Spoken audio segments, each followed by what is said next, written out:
بسم اللہ الرحمن الرحیم۔ روزے کے دوران میں پاک رہنے کی کوشش کرنی چاہیے۔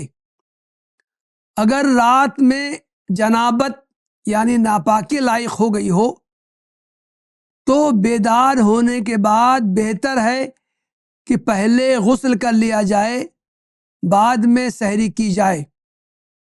لیکن اگر وقت تنگ ہو تو اس میں کوئی مضائقہ نہیں کہ پہلے سحری کی جائے، بعد میں غسل کیا جائے۔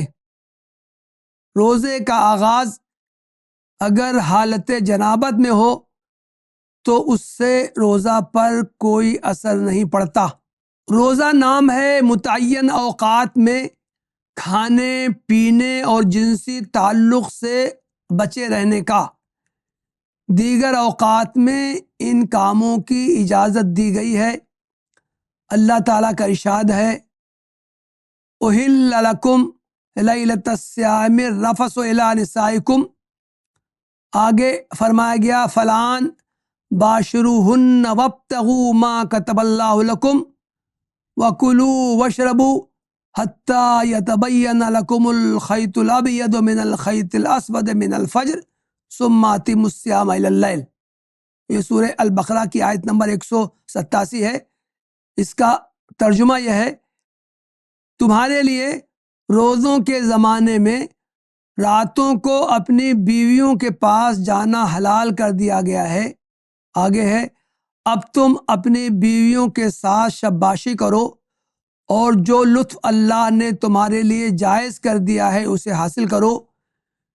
نیز راتوں کو کھاؤ پیو یہاں تک کہ تم کو سیاہی شب کی دھاری سے سپید صبح کی دھاری نمایاں نظر آئے، پھر رات تک اپنا روزہ پورا کرو۔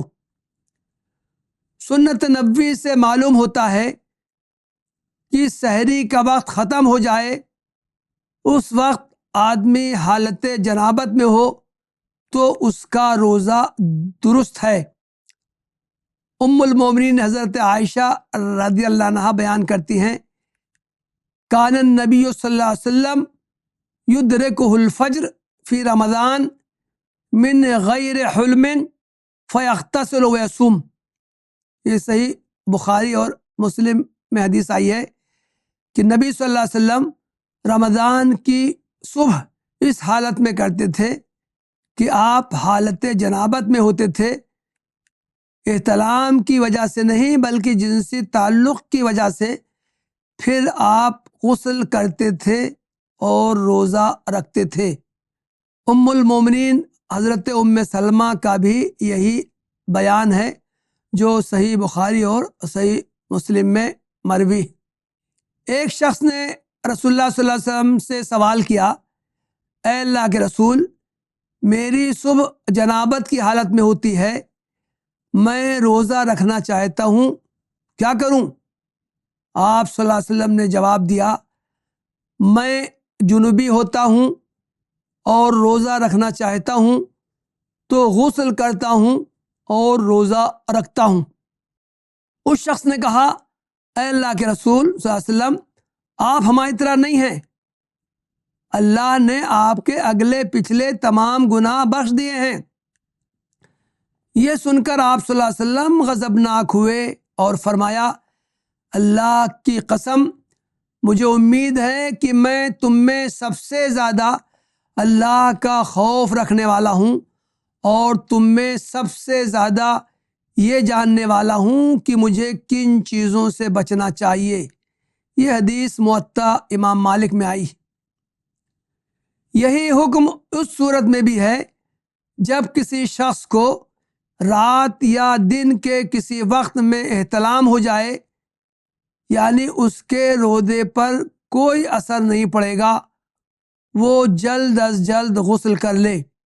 امام ماوردی نے لکھا ہے کہ پوری امت کا اس بات پر اجماع ہے کہ اگر کسی شخص کو رات کے وقت احتلام ہو گیا اور اس نے فجر سے پہلے غسل کا موقع ملنے کے باوجود غسل نہیں کیا اور صبح کی نماز کا وقت جنابت کی حالت میں ہوا یا پھر دن میں احتلام ہو گیا تو اس کا روزہ صحیح ہے۔